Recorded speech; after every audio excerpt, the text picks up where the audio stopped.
आज शायद समाप्त हो रहा है ना, नहीं उसका पाठ। दूसरा अध्याय गीता का सार, ठीक है ना, प्रभुपाद ने नाम दिया गीता का सार। और इसमें कुल 72 श्लोक हैं, तो आज श्लोक संख्या 72 ही हम पढ़ने वाले हैं ना। तो 72 श्लोक में आप यहाँ पे श्लोक डालने वाले हैं प्रभु, 72 नंबर।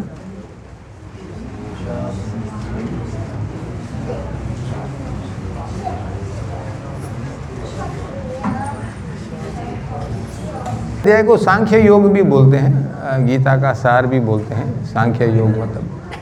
तो पहला अध्याय आप लोगों ने पढ़ा था, सबने पढ़ा है ना, या सुना होगा। पहले अध्याय में अर्जुन का विषाद या सैन्य निरीक्षण प्रभुपाद ने नाम दिया है।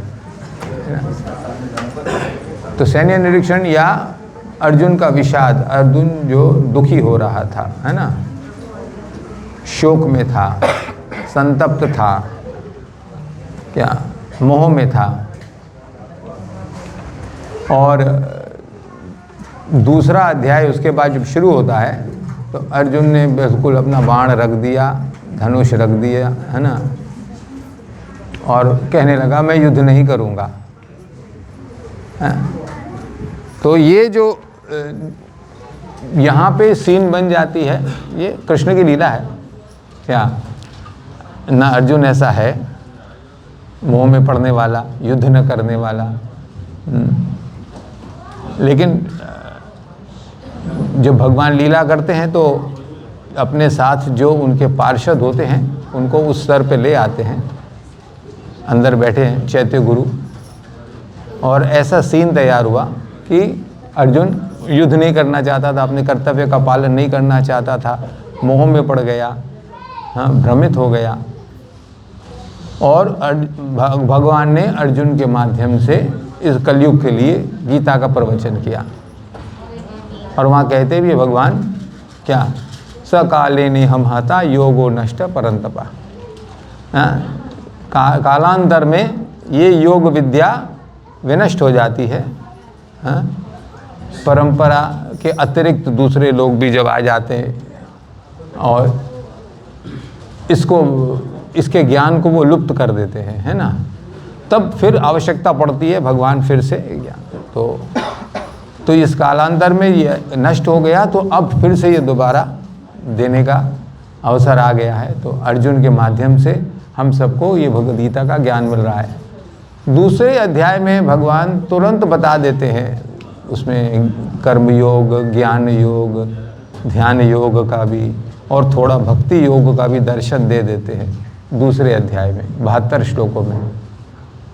दूसरे अध्याय को आपने पढ़ लिया और उसका तात्पर्य भी पढ़ लिया तो पूरे गीता का सार आपको मिल जाएगा। परंतु और ज़्यादा विस्तार में कृष्ण को देना था ज्ञान, तो अर्जुन उसके बाद भी प्रश्न करता है। तीसरे अध्याय में देखेंगे कि आप निश्चित रूप से बताइए कि मेरे लिए श्रेयस्कर क्या है, मतलब और डिटेल में बताइए। तब उसके बाद विस्तार में, कभी कभी ऐसे होता है ना, हम किसी को उत्तर देते हैं शॉर्ट में बता देते हैं, वो नहीं समझ में आता उसको, है ना, क्वेश्चन आंसर जब होता है फिर वो डाउट काउंटर क्वेश्चन करता है। तो अर्जुन भी काउंटर क्वेश्चन करने लगा। तब आवश्यकता पड़ गई कि हम, जब अर्जुन ऐसा कर रहा है, मतलब आने वाली पीढ़ियां जो है इस कलयुग में और ज़्यादा भ्रमित होंगी, तो आवश्यकता है तो भगवान विस्तार में बताते हैं। तो दूसरे अध्याय के अंत में हम आएंगे। आज का श्लोक 72 नंबर, हाँ, मेरे साथ साथ आप बोले, ओम नमो भगवते वासुदेवाय, ओम नमो भगवते वासुदेवाय, ओम नमो भगवते वासुदेवाय, ओम नमो भगवते वासुदेवाय, ओम नमो भगवते वासुदेवाय, ओम नमो भगवते वासुदेवाय। Okay,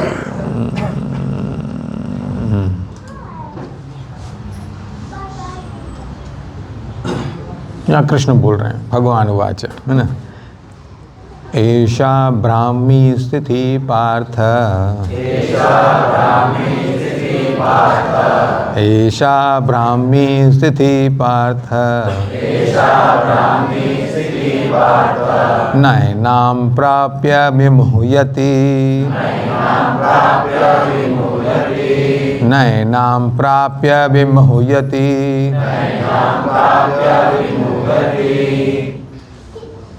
okay.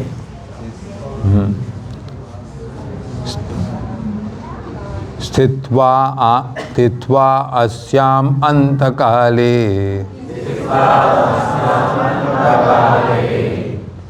ओके स्थित्वा अस्याम अंतकाले कालेपि ब्रह्म निर्वाणं ऋच्छति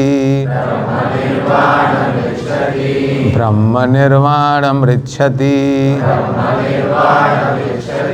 तीसरी लाइन का आखिरी शब्द था, है ना?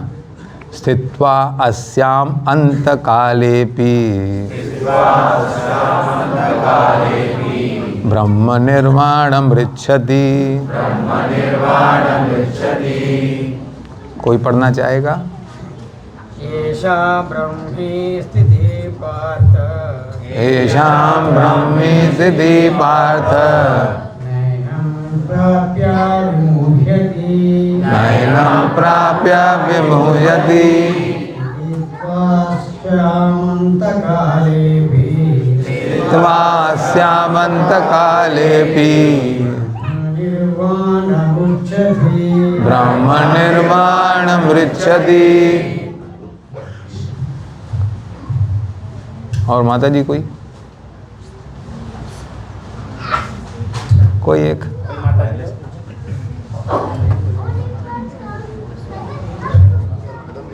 बहुत महत्वपूर्ण श्लोक है आज का।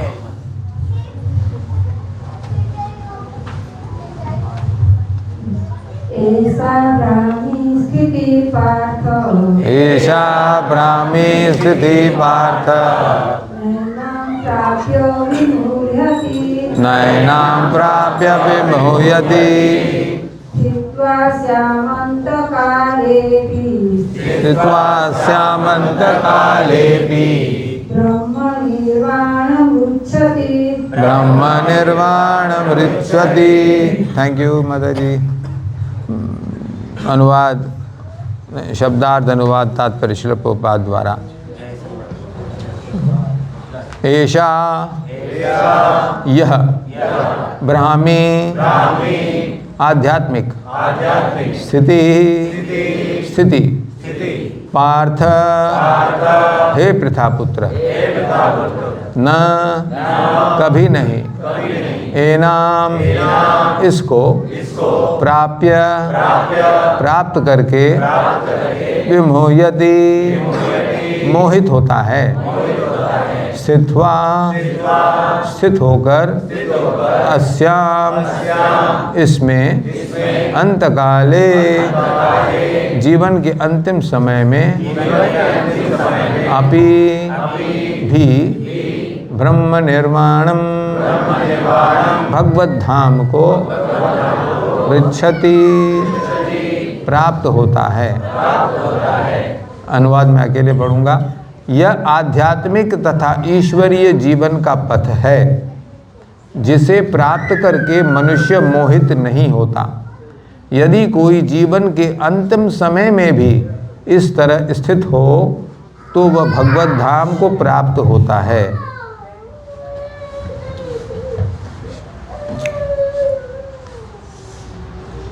ठीक है, तात्पर्य मैं बीच बीच में रुकना चाहता हूँ, ठीक है ना, नहीं तो समय ज़्यादा लग जाएगा। तो पहले मंगलाचरण कर लेते हैं, तात्पर्य पढ़ेंगे ना। ओम ज्ञानतिमिरान्धस्य ज्ञानाञ्जनशलाकया चक्षुरुन्मीलितं येन तस्मै श्रीगुरवे नमः।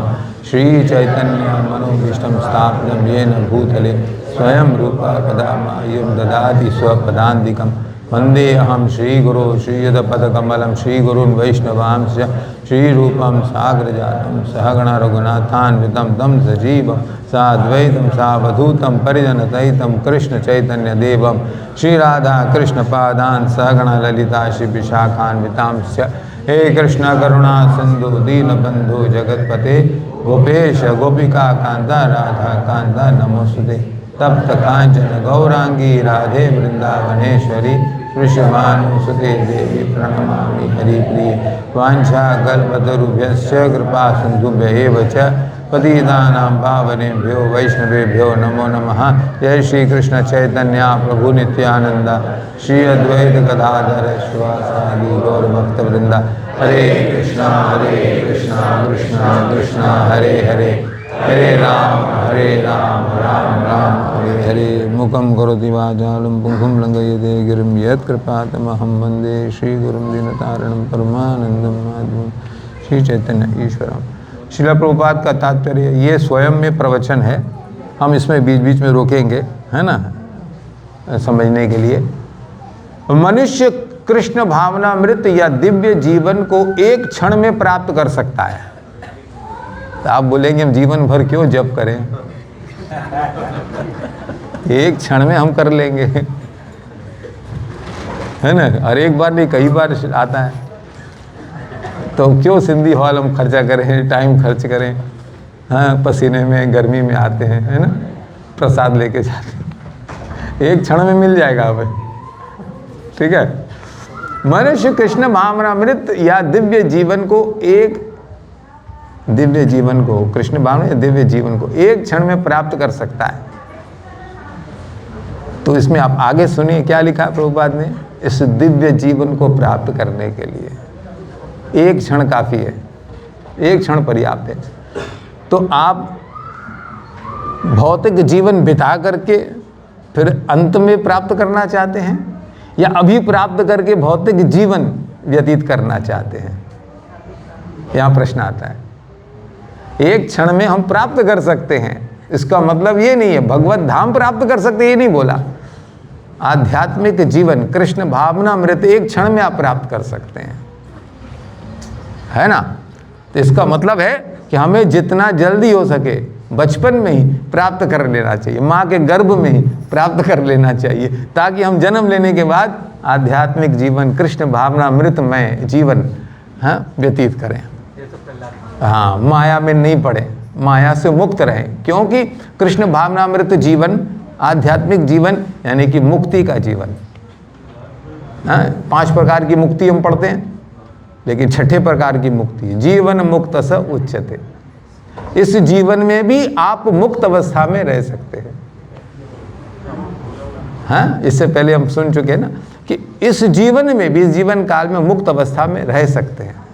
तो ज़रूरी नहीं है कि अभी हम बद्ध अवस्था में रहें और अंत काले च मामेव स्मरण मुक्त्वा कलेवरन, लास्ट में जा करके हम भगवान को याद करें और मुक्त हो जाएं, ऐसा नहीं। मुक्त हो करके हम यहाँ पे दूसरों को मुक्त करें, राइट। ये हमारा जीवन, माने हम केवल अपनी साधना करके अपना उद्धार नहीं करते, या हमारा ये भजन आनंदी जीवन नहीं है, घोषणा आनंदी जीवन है। प्रभुपाद का ये है ना कि हम भजन का आनंद तो लेते हैं लेकिन दूसरों को भी देते हैं। हाँ, तो जब हम स्वयं मुक्त हो करके कृष्ण भावनामृत जीवन व्यतीत करेंगे, अभ्यास करेंगे, या तो हम दूसरों को दे सकते हैं, नहीं तो नहीं दे सकते हैं।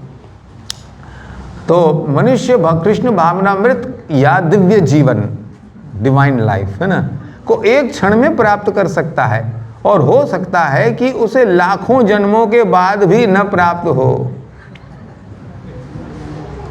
हाँ? लाखों जन्मों के बाद भी प्राप्त न हो, ये भी संभव है।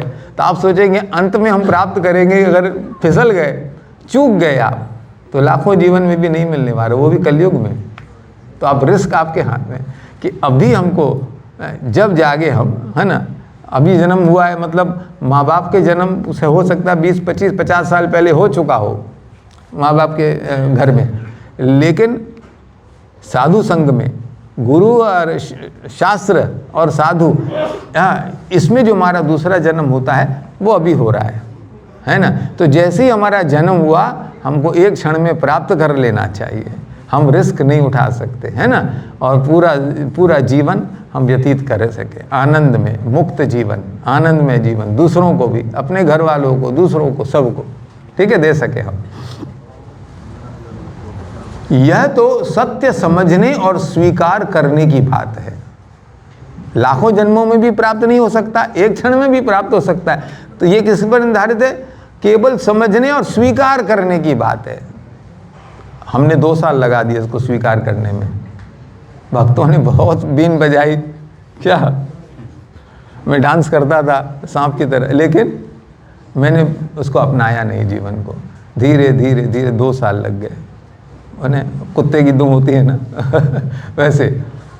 तो यहाँ पे भी कई लोग आते हैं, मैंने कई लोगों को देखा 20 साल से 15 साल से कृष्ण संग में है, भक्तों के संग में है, क्या प्रसाद लेते हैं घर में, आपके माता पिता भक्त हैं लेकिन बनते नहीं हैं, या भाई भैया, छोटा भाई, बड़ा भाई, पत्नी पति के बीच में एक भक्त होता है, प्रसाद बना के खिला रहा है, प्रसाद भी ले रहा है, हरिनाम भी सुन रहा है, NBS भी जुड़ता है, लेकिन वो भक्त नहीं बनते जल्दी।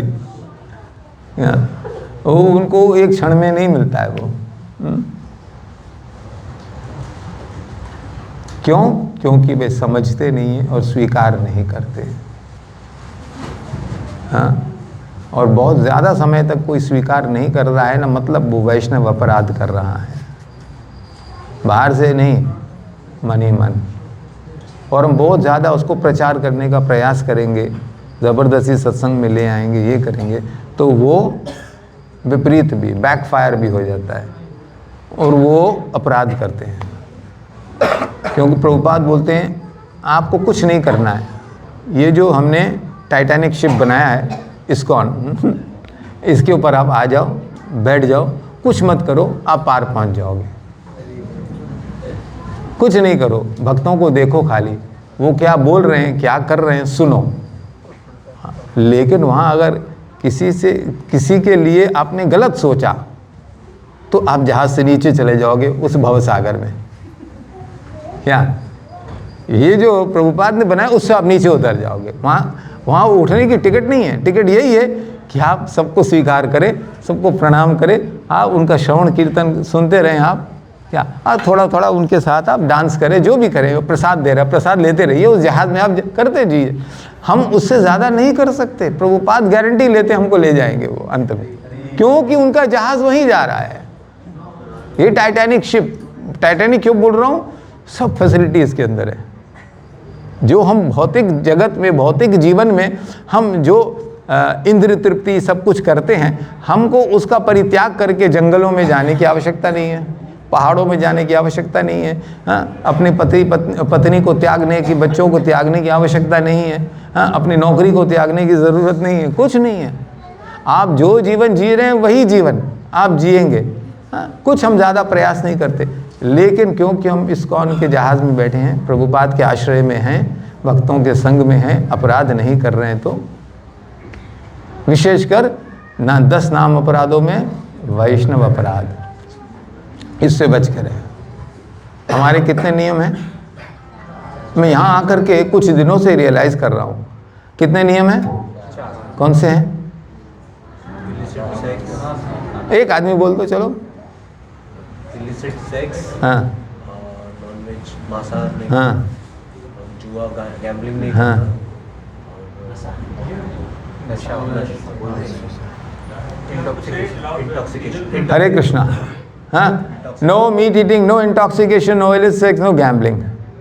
हाँ, जुआ नहीं करना है, पराई माने अवैध स्त्री संबंध नहीं या पुरुष संबंध नहीं करना है, नशा नहीं करना है और मांसाहार नहीं करना है। हिंदी इंग्लिश दोनों हो गया है ना। और 10 नाम अपराध भी हम रोज़ पढ़ते हैं, जो जप करते हैं तो 10 जप करने से पहले हम 10 अपराध याद करते हैं ना। सदाम निंदा नाम न परम अपराध में तनुते। हाँ, तो उसमें सबसे पहला अपराध आता है वैष्णव अपराध। मैं तो अपने जीवन में 10 अपराध में से इस अपराध को अलग करके मैं उसको 5वां नियम बना दिया। 4 नियम नहीं, मेरे लिए 5 नियम हो गए। मांसाहार कभी नहीं करूँगा, संकल्प ले लिया। नशा कभी नहीं करूँगा, संकल्प ले लिया।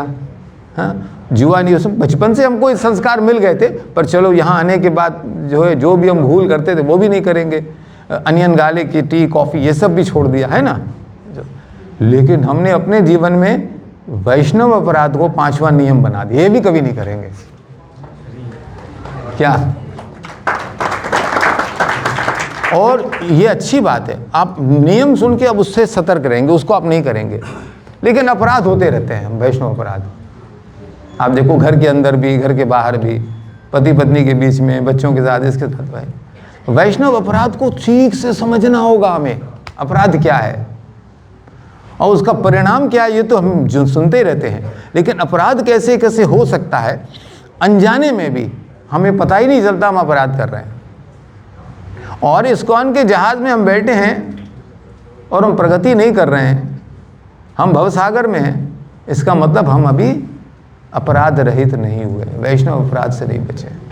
अगर आपने वैष्णव अपराध नहीं किया, किसी वैष्णव की निंदा नहीं की, चाहे कुछ भी हो, क्या वो कैसे भी वस्त्र पहन के आए, कैसा भी उसका रूप रंग हो, बदसूरत हो, सुंदर हो, हाँ, चाहे वो उसका स्वभाव कितना बदसूरत हो, कामी हो, लोभी हो, क्रोधी हो, क्या भक्त है ना भाई, यहाँ आया है अपना इलाज कराने के लिए, हाँ, तो वो तो आएगा ही ना, वो तो डिजीज़ लेके आएगा। काम, क्रोध, लोभ, मोह, मत, मात्सर्य सबके पास है। तो हम कभी कभी भक्तों के अंदर भी देखते हैं वो लक्षण, तो क्या बात है, अच्छी बात है। क्या अभी भक्तों के अंदर भी है, मतलब माया बहुत स्ट्रांग है। कृष्ण जो कह रहे हैं सही है, काम, क्रोध, लोभ, मोह से बचना इतना आसान नहीं है। ये 10 साल से जप कर रहा है, अभी भी इसके अंदर काम, क्रोध, लोभ है, तो इससे हमारा और विश्वास बढ़ना चाहिए। तो भले ही आप देखें कोई वैष्णव है, जप कर रहा है, 1 माला या 16 माला है, जो भी सत्संग में आ रहा है, प्रसाद दे रहा है, क्या उसको सुधारने का, उसके लिए प्रार्थना करेंगे, उसको सुधारने का प्रयास करेंगे, उसके गुरु को, शिक्षा गुरु को, मेंटर को बोल करके, लेकिन अपराध नहीं करना है। जैसे कोई पागल खाने में किसी पागल को देख के डॉक्टर तो उसके ऊपर क्रोधित नहीं होता क्या, तो हमें भी क्रोधित नहीं होना है किसी वैष्णव को देख करके, उसके काम को, क्रोध को या कुछ भी देख करके। हम उससे दूरी रखें, हम उसको सत्संग से भी दूर रख सकते हैं, या हम उसके लिए प्रार्थना कर सकते हैं, उसको समझा सकते हैं, और उसके गुरु के माध्यम से क्या उसको प्रताड़ना भी दे सकते हैं, कभी कभी पनिशमेंट, ये वो अधिकार सबको नहीं है, उसके शिक्षा गुरु को, उसके पेरेंट्स को अधिकार है, राइट। लेकिन निंदा नहीं करनी चाहिए, बल्कि उसके ऊपर ज़्यादा दया करनी चाहिए, उसके लिए ज़्यादा प्रार्थना करनी चाहिए। ठीक है, समझ में आया ना? तो इसको 5वां नियम सब बनाएंगे, हाँ? फिर देखिए आपकी प्रगति कोई नहीं रोक सकता, आपकी स्पीड बढ़ जाएगी। ठीक है, आपके 16 माला शुद्ध हो जाएंगे, शुद्ध नाम जप करेंगे आप। तो सत्य समझने और स्वीकार करने की बात है। खटवांग महाराज ने अपनी मृत्यु के कुछ मिनट पूर्व कृष्ण के शरणागत होकर ऐसी जीवन अवस्था प्राप्त कर ली, निर्वाण। इस यहाँ पे लास्ट में लाइन में आता है ना, ब्रह्म निर्वाणम ऋच्छति, है ना? तो यहाँ पे निर्वाण का प्रभुपाद बताते हैं, निर्वाण का अर्थ है भौतिकतावादी जीवन शैली का अंत। क्या?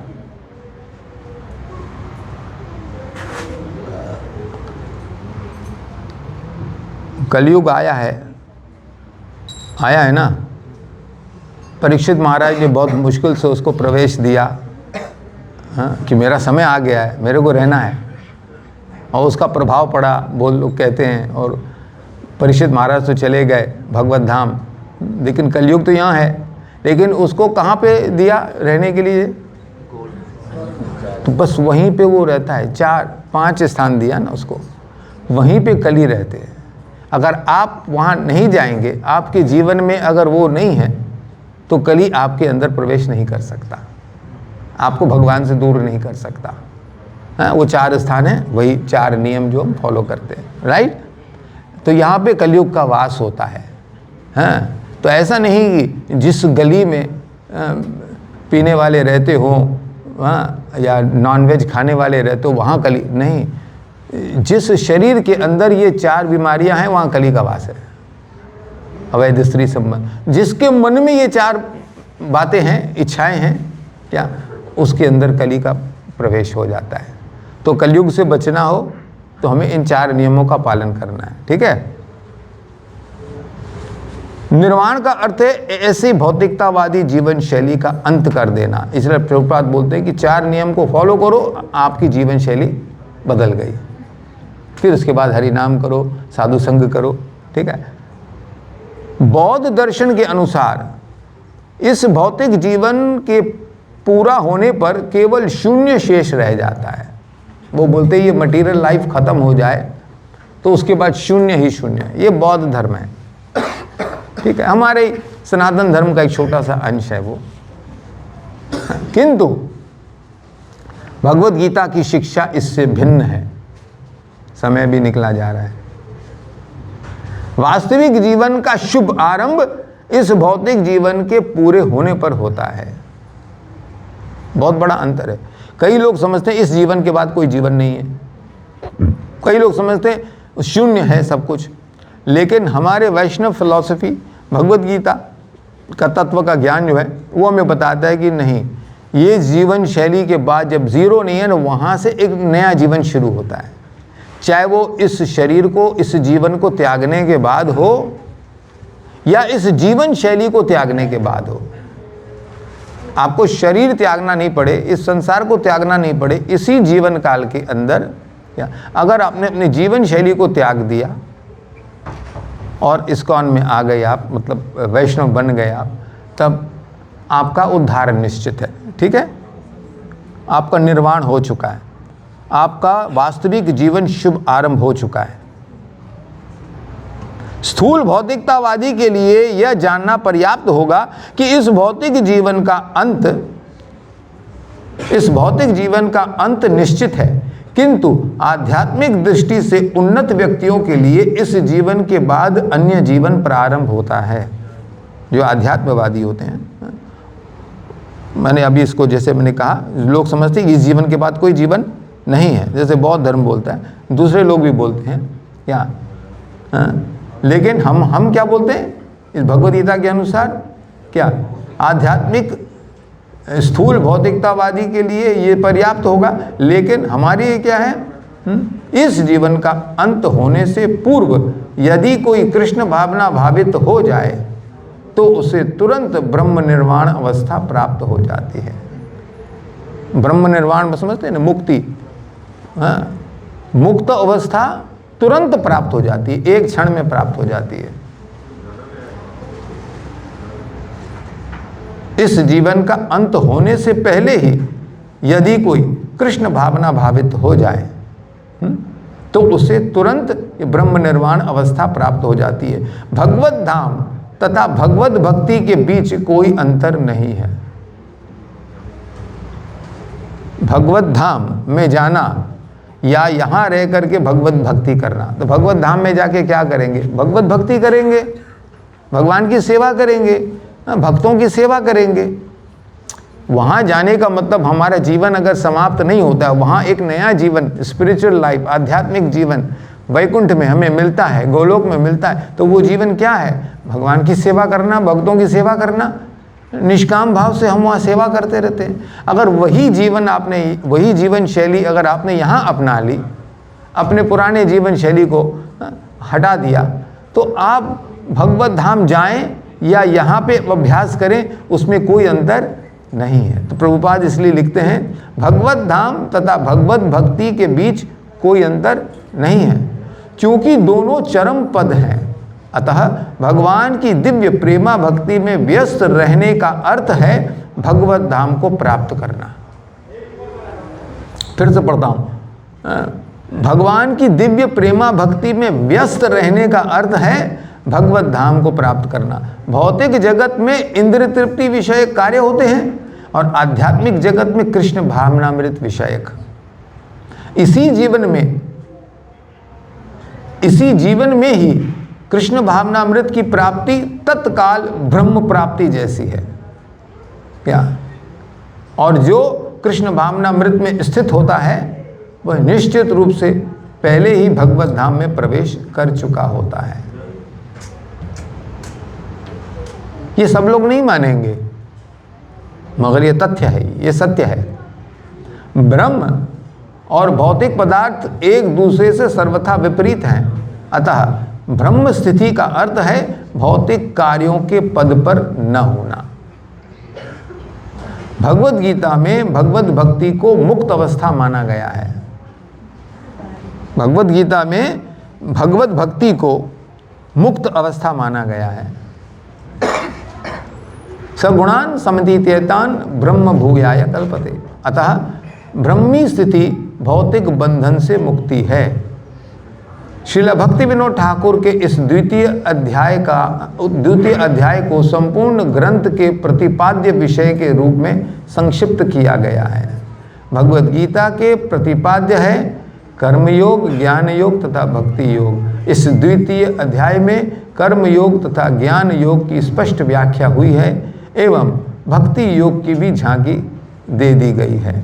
इस प्रकार श्रीमद् भगवत गीता के द्वितीय अध्याय गीता का सार का भक्ति वेदांत तात्पर्य पूर्ण हुआ। अभी 10:15 तक है ना, 7 मिनट मेरे पास, फिर क्वेश्चन आंसर अगर है तो, है ना। तो इस दूसरे अध्याय का सार हम देखें, अगर हमने क्या क्या सुना। सब लोगों ने अटेंड किया पूरा दूसरा अध्याय? हाँ, यहाँ नहीं, सब लोग तो हर सप्ताह नहीं आते हैं, या घर में पढ़ते होंगे या कहीं और सुनते होंगे। तो पूरे भगवत गीता का सार, दूसरे अध्याय का हम आज बोल रहे हैं। दूसरे अध्याय का सार क्या है, माने गीता के सार का सार। हाँ, मैंने कुछ पॉइंट्स निकाले थे इसमें से। जैसे कि पहले 10 श्लोक आप उठा लें, पहले के 10 श्लोक, इसमें अर्जुन का विषाद है और श्री कृष्ण का जो उपदेश का आरंभ होता है। हाँ, उसमें बहुत डिटेल है। क्या भगवान बोलते हैं, कूतस्वा कश्मलमिदम, ये वो सब बोलते हैं, क्लेब्यम माम सुमगमा पार्थ एंड ऑल दैट, है ना। उसके बाद हम आते हैं नेक्स्ट 10 श्लोक में, समय कम है ना। इसमें पहले 10 श्लोक में 7वां नंबर श्लोक है, जहाँ अर्जुन समर्पण कार्पण्य दोषोपत सभा वहाँ पृच्छामि त्वाम धर्म समर्पण। तो यहाँ से हमें शिक्षा क्या मिलती है? क्या यहाँ जानी क्या है, मैं सब कुछ जानता हूँ, यहाँ से हम निकल करके बाहर इस डब्बे से बाहर निकलते हैं, मैं सब कुछ जानता हूँ, नहीं, मैं मार्गदर्शन स्वीकार करने के लिए तैयार हूँ। ठीक है, मैं चाहे MBA हूँ, MBBS हूँ, या बड़ा विद्वान हूँ, मैं साइंटिस्ट हूँ, कुछ भी हूँ, यहाँ पे ज़ीरो बन के आना पड़ेगा भगवद गीता के पास। मैं अपने आप में परिवर्तन लाना चाहता हूँ, मैं स्वीकार करता हूँ, मुझे मार्गदर्शन दो। चाहे व्यास आसन पे कोई युवा बैठा हो और ये डॉक्टर कोई बूढ़ा भी हो, तो वो आके समर्पण करेगा। अर्जुन हमें ये सिखाता है यहाँ पे। ठीक है, 10 होगा। मतलब आप इसमें इन 10 श्लोकों में देखेंगे तो अर्जुन का मोह भी है, विषाद भी है, उसका भ्रम है, हाँ, फिर आत्मसमर्पण है, गुरु की शरण है, कृष्ण को गुरु बनाते हैं, और फिर ज्ञान। हाँ, नेक्स्ट।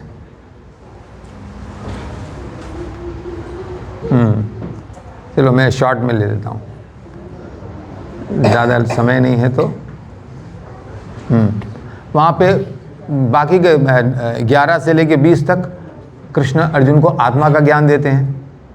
आत्मा का जन्म नहीं होता, आत्मा सदैव अस्तित्व में रहती है, इसमें कोई क्षय नहीं होता, हाँ, अत्यंत प्राचीन होते हुए भी सदैव नवीन है, हाँ, नव यौवनम च। हाँ, फिर उसके बाद ये हमारा दृष्टिकोण बदलता है। इसमें बहुत से हमको ज्ञान मिलते हैं। उसके बाद 11 से 20 तो हो गया, ठीक है। पद इसमें बताते हैं भगवान बाल्यावस्था, युवावस्था, वृद्धावस्था, मृत्यु, नया शरीर, ये सब इसी में आ जाता है। आपको संक्षेप में याद आ रहा है ना दूसरा अध्याय, ठीक है ना। फिर 10 श्लोक और उसके बाद 4 मिनट हैं। हाँ, 10 श्लोक क्या है? अजन्मा है आत्मा, यहाँ भी वही चल रहा है। आत्मा नित्य है, शरीर अनित्य है, आत्मा अविनाशी है, शरीर विनाशी है ना, सनातन है, भौतिक परिवर्तन से परे है। शरीर का परिवर्तन होता, आत्मा का नहीं होता। हाँ, शस्त्र से नहीं काट सकता कोई उसे, अग्नि से नहीं जला सकता है आत्मा को कोई, जल से उसको भिगो नहीं सकता है कोई, हाँ, वायु से कोई उसको सुखा नहीं सकता है। शरीर बदलने पर भी आत्मा बनी रहती है।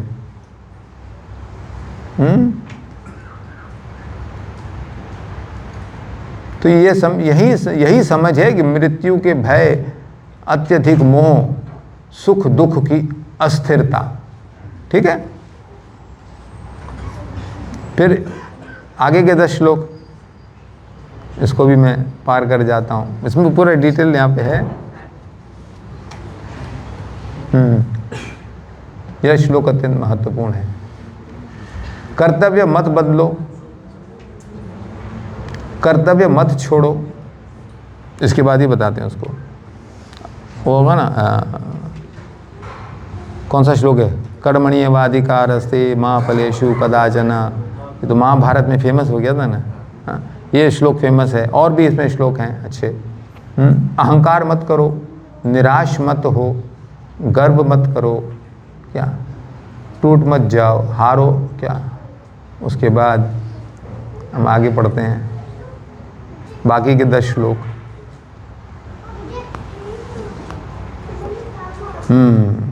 नहीं, 47 कर्म योगा।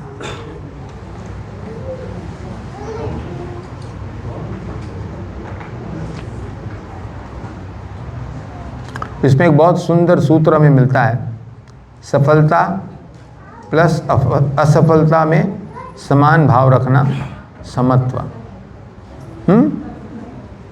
इसको ही योग कहते हैं। आप डिटेल में आप पढ़ लेना। हाँ, जिन्होंने पढ़ा है ठीक है, जो नहीं पढ़ा है अब दोबारा रिवाइज कर सकते हैं इसको।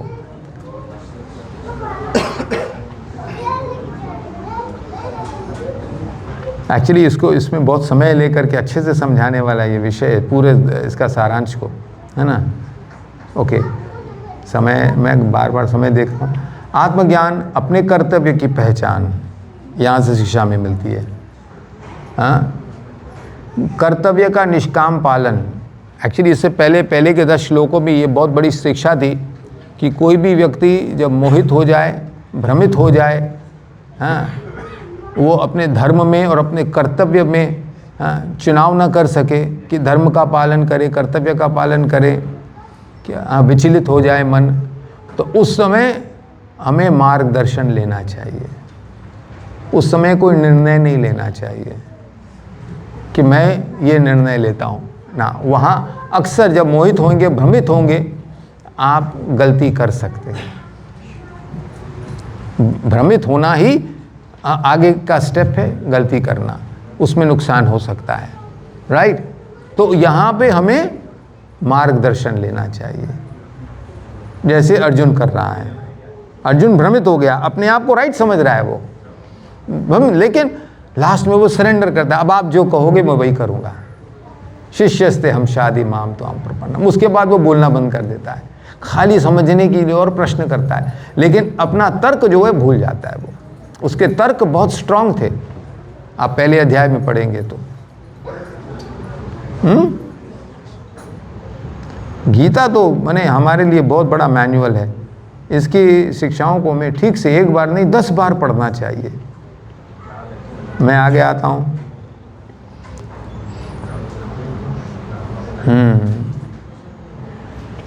विषय का चिंतन, उससे आसक्ति, फिर कामना, फिर कामना पूरी न होना, फिर क्रोध आना, ये सब आता है। आप 62 नंबर श्लोक, ठीक है ना। ध्यायतो विषयाम पुंस संगस्तेषु, है ना। फिर क्रोधात् भवति सम्मोहा, ठीक है ना। सम्मोहात् स्मृति विभ्रम, स्मृति भ्रंशात् बुद्धिनाशो, बुद्धिनाशात् प्रणश्यति। चिंतन, आसक्ति, कामना, क्रोध, मोह, स्मृति भ्रंश, बुद्धि नाश, फिर पतन, ये इसकी श्रृंखला है। हाँ? और इसका विपरीत मार्ग क्या है? सत्संग, जब हम भ्रमित हो जाएं, हाँ? सत्संग, भगवान का स्मरण, हरे कृष्ण महामंत्र, हरे कृष्ण कृष्ण कृष्ण हरे हरे, हरे राम साधु संग करें, भगवान के नाम का स्मरण करें, भगवान का स्मरण करें, क्या भगवान की सेवा करें, भक्ति जो हरि नाम से शुरू होती है। फिर इंद्रियों को संयम में ले आएंगे आप हरि नाम से, और शुद्ध बुद्धि उसे प्राप्त करेंगे, और फिर आपको शांति आएगी। हैं? संसार में रहो, इंद्रियों का उपयोग करो, लेकिन राग द्वेष के दास मत बनो। उसके बाद टाइम हो गया, 10 बज गए। ठीक है, मैं यहाँ रुक जाता हूँ। कोई प्रश्न? यस। आपने कहा माइक पर हरे कृष्ण, आपका बहुत बहुत धन्यवाद। आपने बहुत ही अच्छा और सुंदर तरीके से सर्व उच्चारण किया। एक छोटा सा प्रश्न था कि जो विचार मात्र में आपने कहा कि वो भी विचार मात्र में भी अपराधों में अगर हमारे मन में कोई विचार किसी के लिए कुछ आ जाता है या किसी और के लिए भी अगर हम भी कोई ऐसा विचार लेके आ जाते हैं तो वो भी अपराध में गिना जाता है। बिल्कुल। कि जैसे 4 नियम का पालन है, हाँ, हमने अपराध नहीं किया लेकिन विचार आया, 4 नियमों का विचार आया, वो अपराध का विचार आया। नहीं, कौन से अपराध का? जैसे 4 वैष्णव अपराध, वैष्णव अपराध, और जैसे दूसरे नाम अपराध। व्यसन करने का जो विचार मात्र आएगा, क्या करने का? जैसे कोई व्यसन करने का है उसका व्यक्ति को विचार आएगा। इंटॉक्सिकेशन का विचार आया, 4 नियम तोड़ने का विचार मन में आया। जैसे खाली विचार आया कि ये इंटॉक्सिकेशन मैंने पहले किया तो वो विचार मेरे मन में आया, तो उसका भी अपराध है? अपराध नहीं किया।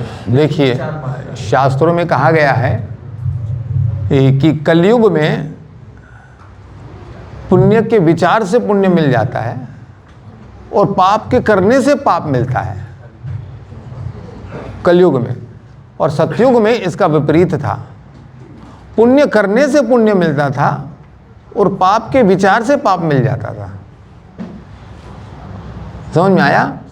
मानसिक क्रिया से आपके खाते में लग जाता था पाप सतयुग में, और कलयुग में मानसिक क्रिया, केवल आपने पुण्य का सोचा आपको पुण्य मिल जाता है। लेकिन हम भक्तों के लिए कलयुग नहीं है, ये 10,000 साल का स्वर्ण युग चल रहा है। भगवान स्वर्ण अवतार लेकर के स्वर्ण युग प्रारंभ करके गए हमारे लिए, चैतन्य महाप्रभु। राइट और रॉन्ग? हमारे लिए स्वर्ण युग है कि नहीं है? तो हमें स्वर्ण युग की तरह, सतयुग की तरह सोचना होगा कि हम पाप का विचार भी न लाएं मन में। हाँ, पाप के विचार आएंगे तो हम उसे घृणा करें, हमें ग्लानि होनी चाहिए, क्या अपने को थप्पड़ लगानी चाहिए कि ऐसा मैंने क्यों सोचा। किसी के अगर संस्कार वैसे बने रहे और जो नहीं, जब आप उसे घृणा करेंगे पापों से, अपराधों से, हाँ, प्रैक्टिकली, तब आप धीरे धीरे धीरे उससे मुक्त हो जाएंगे। आप अब अभ्यास नहीं करेंगे, ठीक है, हरि नाम आप कर रहे हैं, वैष्णव की सेवा कर रहे हैं, उससे आपको शुद्धिकरण मिल रहा है, लेकिन कलयुग का प्रभाव पड़ता रहेगा। क्या हम ऐसे लोगों से मिलते हैं, हम दूषित होते हैं, तो दूषित विचार हमारे मन में आ सकते हैं, तो हमें उसी समय उसको त्यागना चाहिए, क्या उससे दूर भागना चाहिए। इसके लिए हमें साधु संग में हमेशा रहना चाहिए। साधु संग वो फोर्ट है, किला है, जो आपको बचा के रखेगा।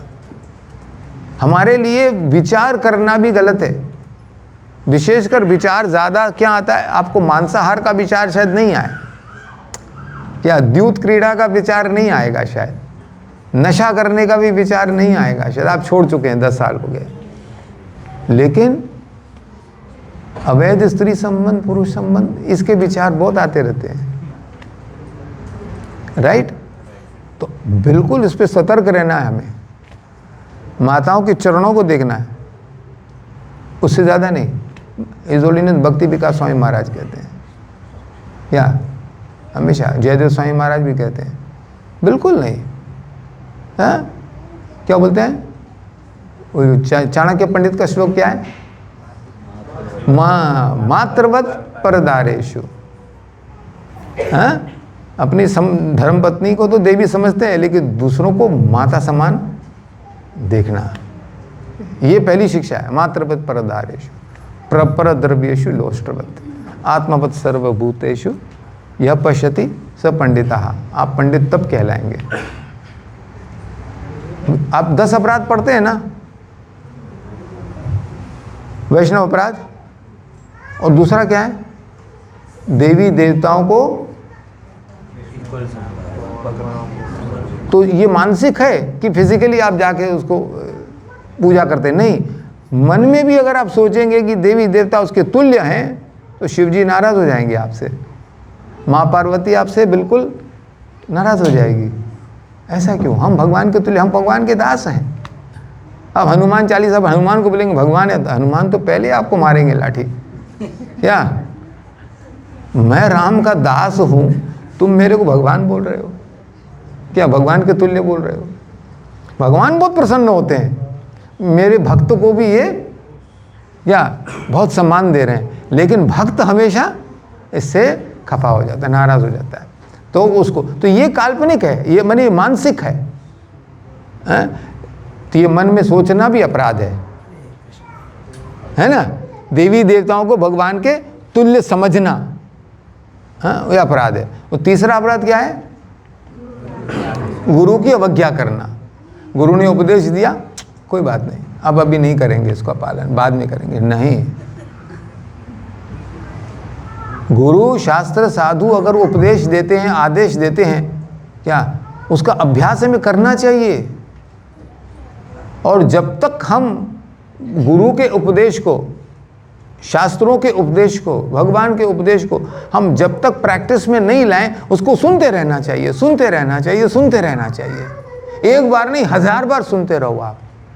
अरे हम तो जानते हैं, हम पढ़ चुके हैं, हम ये श्लोक बाय हार्ट है, क्या हम सबको पढ़ाते रहते हैं, हमें सुनने की आवश्यकता नहीं है। नहीं, जब तक आप उसका अभ्यास करना नहीं सीखते, आपको सुनते रहना चाहिए। I am not this body, सुनते हैं कितनी बार, हजारों बार, प्रभुपाद कितनी बार लिख चुके हैं। तो क्या हम रियलाइज करते हैं कि I am not this body? हम विश्वास करते हैं कि नहीं? हम शरीर के स्तर पर ही काम करते हैं क्या? शरीर की आवश्यकताओं को पहले ध्यान देते हैं हम अब अलग नहीं है। तो जब तक हम उस चेतना में हैं, हमें उसको सुनना चाहिए। क्यों? आज हमने एक से सुना, दूसरे से सुना, तीसरे से सुना, ऐसे 1000 लोगों से सुनेंगे।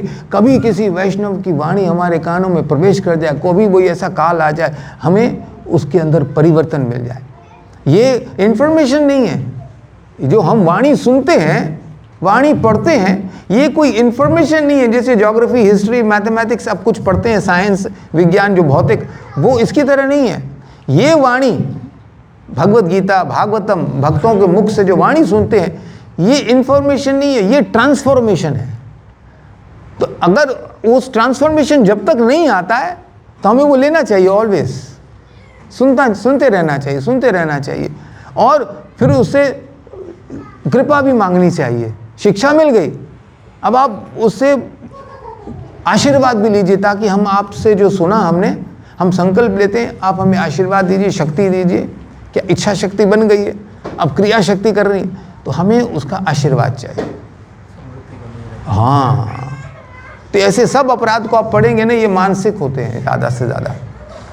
हाँ, गुरु की अवज्ञा करना और शास्त्रों की निंदा करना, और क्या था, हाँ, इसको हरे कृष्ण महामंत्र को वेदों में वर्णित शुभ सकाम समझना, ये सब मानसिक है। आप देखोगे, है ना, आप किसी को मार रहे हो, हिंसा कर रहे हो, या तो वो फिजिकल पाप हो जाता है। वो आपको लगेगा नहीं यहाँ पे कलयुग में, जब मन में सोचेंगे तो। जब तक करेंगे नहीं, तब तक पाप नहीं लगेगा। हाँ, और पुण्य नहीं करने से भी, सोचने से भी पुण्य मिल जाता है। पर हमारे लिए सोचना भी पाप है। कभी हमारे माता पिता बोलते थे, ऐसा कभी सोचो मत, ऐसा सोचना भी पाप है। ठीक है, हरे कृष्णा। और कोई? प्रयास भी करना चाहिए। हमें समझ भी ना आए फिर भी हमने सुन लिया तो अभी से हमें फॉलो करना ही है। बिल्कुल, अगर शास्त्रों की वाणी है, क्या साधु आपको बोल रहे हैं, आपके गुरु आपको बोल रहे हैं, शिक्षा गुरु दीक्षा गुरु, आपको सीरियसली लेना चाहिए और उससे प्रार्थना करनी चाहिए कि आप मुझे शक्ति दीजिए, आप मुझे आशीर्वाद दीजिए। शिक्षा दे दी, अब दीक्षा भी दीजिए ताकि हम इसका अभ्यास कर सकें, अपने जीवन में इसको जोड़ सकें हम। ये होना चाहिए, नहीं तो शिक्षा लेके फ़ायदा क्या है? क्या दूसरों को सुनाएंगे आप? नहीं, खुद को जब तक आचार नहीं करेंगे, अब प्रचार भी आपका इफेक्टिव नहीं होगा। आप जब तक आचार नहीं करेंगे, अभ्यास नहीं करेंगे, आपके प्रचार में भी दम नहीं होगा। और हमारा अभ्यास, 1 मिनट और लूंगा, अभी 2 मिनट पड़े हुए हैं। और कोई प्रश्न तो नहीं है ना? यस, हाँ आप पूछो, मैं बताऊंगा एक और लाइन इसमें। हाँ,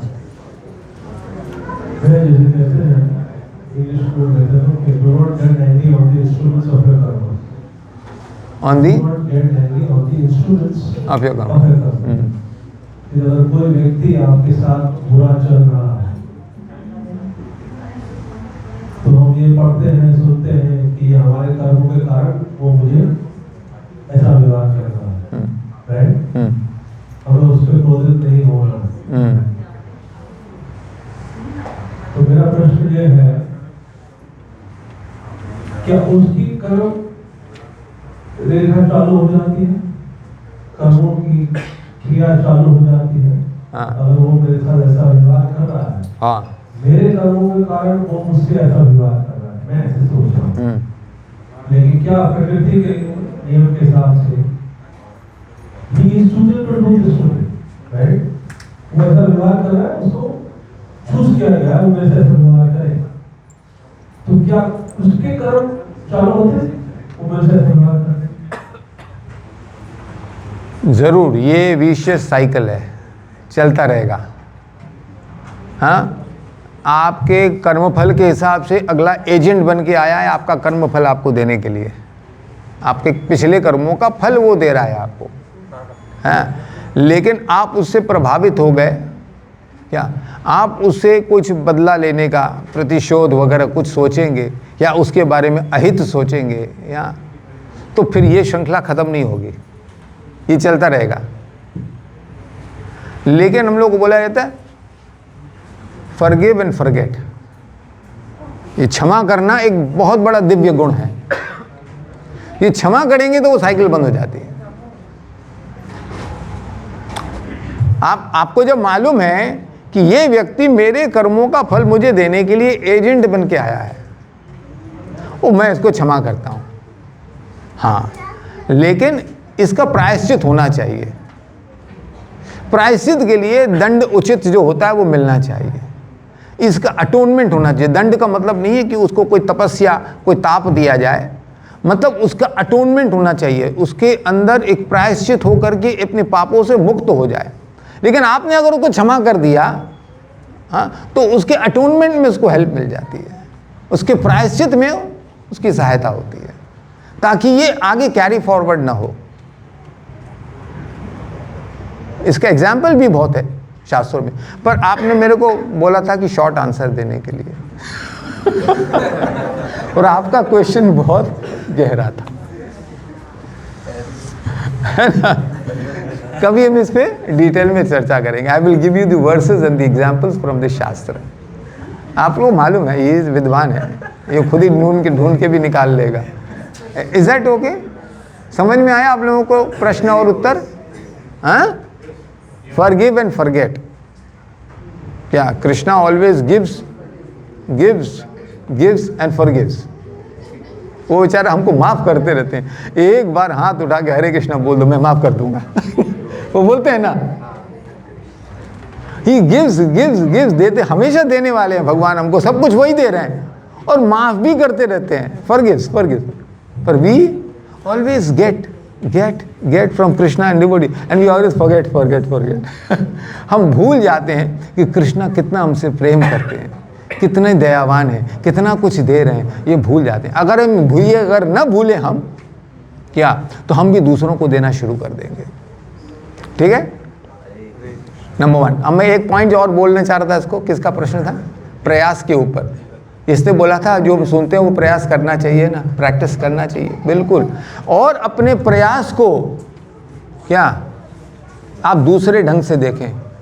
जैसे आप मन में इच्छा होती है साधु संग से कुछ भी आध्यात्मिक करने की, इच्छा शक्ति के बाद आपकी क्रिया शक्ति जगती है, आप क्रिया करने का प्रयास करते हैं उसको। तो उसके लिए आप पहले प्रार्थना करते हैं भगवान से। जब इच्छा मन में आती है तो भगवान से प्रार्थना करते हैं आप कि मैं कल से 16 माला करना चाहता हूँ, कल से एकादशी का व्रत पालन करना चाहता हूँ, और सत्संग में आना, कोई भी संकल्प आप लेते हैं तो ये प्रार्थना भगवान से करते हैं। हरे कृष्ण महामंत्र जप भी एक प्रार्थना ही है और कुछ नहीं है। अपनी सेवा में लगाओ, जो कुछ गुरु से मैं सुन रहा हूँ वो मैं कर सकूँ, वो शक्ति हमें मिले। भगवान की सेवा मतलब गुरु की सेवा है ना, तो गुरु की वाणी की सेवा मैं कर सकूं, इसके लिए मैं रोज हरे कृष्ण महामंत्र का जप कर रहा हूं, प्रार्थना कर रहा हूं। लेकिन उसके बाद जब आप प्रयास करते हैं तो उस प्रयास को भी अपना प्रार्थना का अंश समझें, एक अंग समझें। अपने प्रयास को भी अपने मानसिक प्रार्थना, अपनी वाणी की प्रार्थना, फिर उसके बाद काया की प्रार्थना, शरीर से अभ्यास करना, प्रैक्टिस करना, प्रयास करना, ये भी आपके उस प्रार्थना का ही अंश है। ये करने से क्या होगा, आपके प्रयासों से जब आपको सिद्धि मिल जाएगी तो कभी मिथ्या अहंकार नहीं आएगा कि मैंने किया या मैं कर रहा हूं, या दूसरों की आप निंदा नहीं करेंगे ये कर नहीं पा रहा है।